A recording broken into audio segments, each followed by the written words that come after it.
the 14th of September, after only 3 days of investigations, the FBI announces it knows everything about the hijackers of the flights.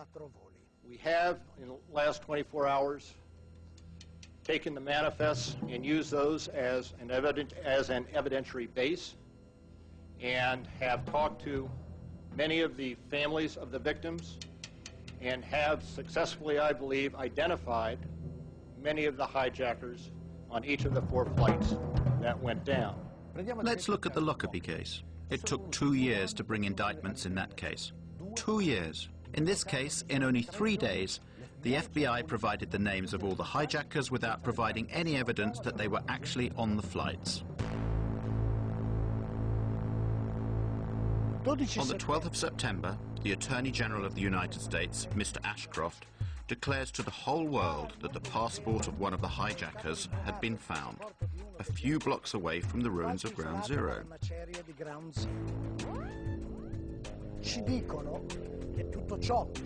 Even though they had said that everything inside the towers had been burnt up or had been reduced to a fine dust. So, the steel was molten, but paper survived?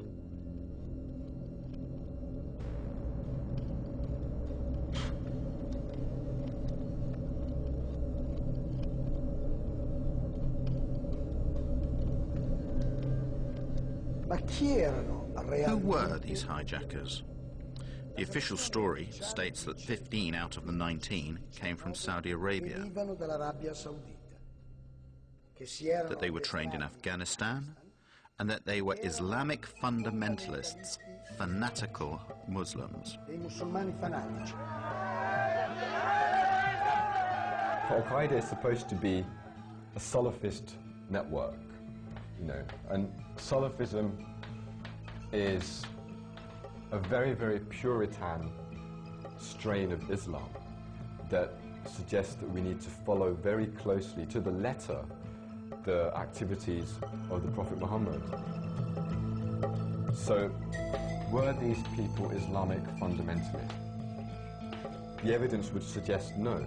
Muhammad Atta was basically not an Islamic fundamentalist. There was always drinking, always drinking.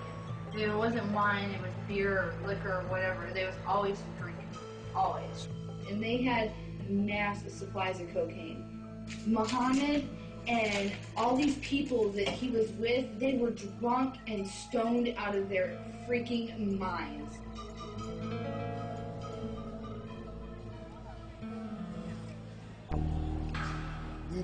The identikits of the hijackers supplied by the FBI are truly bizarre. Each identikit corresponds to a number of persons. These persons are very different.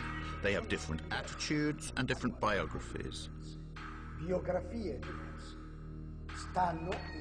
They live in different places, sometimes at the same moment. When you speak of Muhammad Atta, what Muhammad Atta? Is it the Muhammad Atta who was in Hamburg, Germany, being run by German intelligence? Is it that Muhammad Atta? Is it the Muhammad Atta who appears in Venice, Florida, which is a major locus for the National Security Agency, who's supposedly training at a little flight school for a little single and dual engine Cessna aircraft, and who's rooming with a man named Charlie Voss, who was a CIA pilot who ran guns into Nicaragua and cocaine out for the Central Intelligence Agency? Is it that Muhammad Atta? Is it the Muhammad Atta who spoke to his father on the 12th of September, as Newsweek reported, in an interview with his father in Cairo? Is it that Muhammad Atta? Is it the Muhammad Atta who appears in a bar called Shuckham's Bar in Hollywood, Florida, doing lines of cocaine and drunk on Stolichnaya vodka, and who, when asked to pay his bill, says, I work for United States Airlines, you think I can't pay my bill? And then he says, fuck God. This is not the behavior of an Islamic fanatic who is about to commit a suicide martyrdom operation. Prima che l'Atta, che risiede ad Amburgo in Germania, According to the official version, before Atta, who lived in Hamburg, Germany, moved to the United States, his American namesake was visiting an office of the Department of Agriculture, where he spoke to an employee to request a loan of $650,000. With this loan, he wanted to rent a small aeroplane and attach a large tank of chemicals to it. Upon the refusal of the woman to give him the loan, he began to threaten her, saying he would cut her throat. Then he told her he was an American Airlines pilot.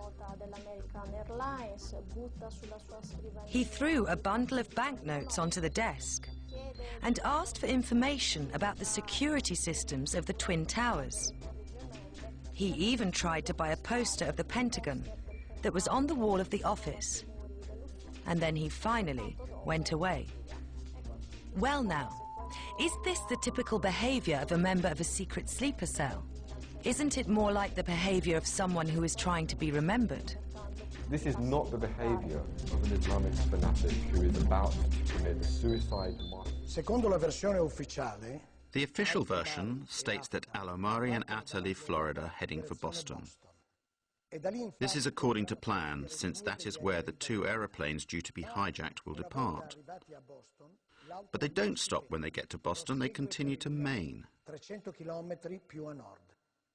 It is the afternoon of September the 10th.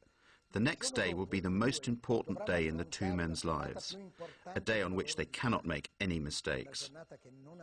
But what do? They go on a trip to Portland.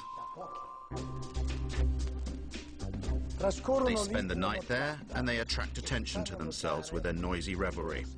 They also pay with credit cards in their names.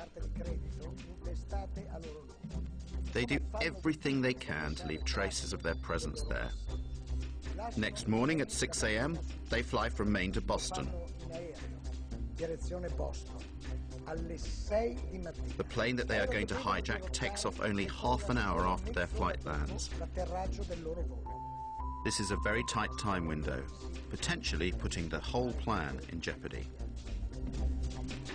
The circumstances surrounding the departure from Portland to Boston is very important, both in terms of the investigation and in shaping public opinion. It is there that the airport's CCTV cameras record the video in which we see the faces of Atta and Al-Omari. This video has been shown hundreds of times on television as evidence of the two terrorists boarding the aeroplane they are about to hijack. It's not true. That video shows them embarking at Portland. There is no evidence of the presence of these hijackers. It is simply something that the FBI tells us, without any proof. There is no proof.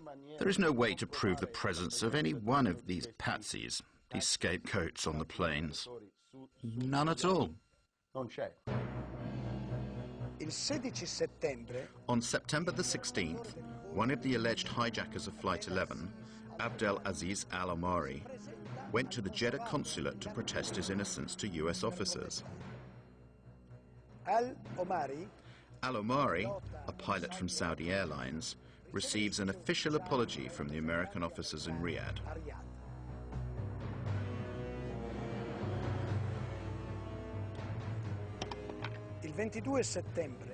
Then, on the 22nd of September, Walid al-Shahiri announces he is still alive. He too is supposed to have hijacked Flight 11.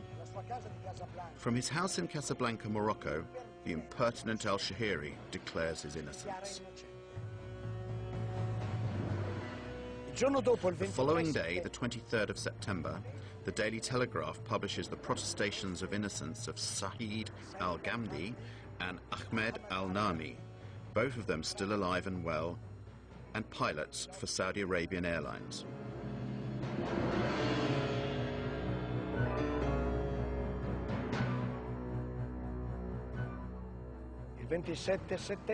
On the 27th of September, CBS tracks down Salem al-Hazmi. According to the FBI, he was dead after Flight 77 crashed into the Pentagon. But curiously, he persists in hanging around alive in Saudi Arabia, where he works in an oil refinery. in un impianto petrolchimico. I nomi di Have the Al-Omari names of Al-Omari, Al-Shahiri, Al-Ghamdi, Al-Nami, and Al-Hazbi depennati been deleted from the list of the hijackers, with many apologies? no. No. A distanza 6 years later, these 19 people are accused as being the sole perpetrators of the terror attack. dell'attentato.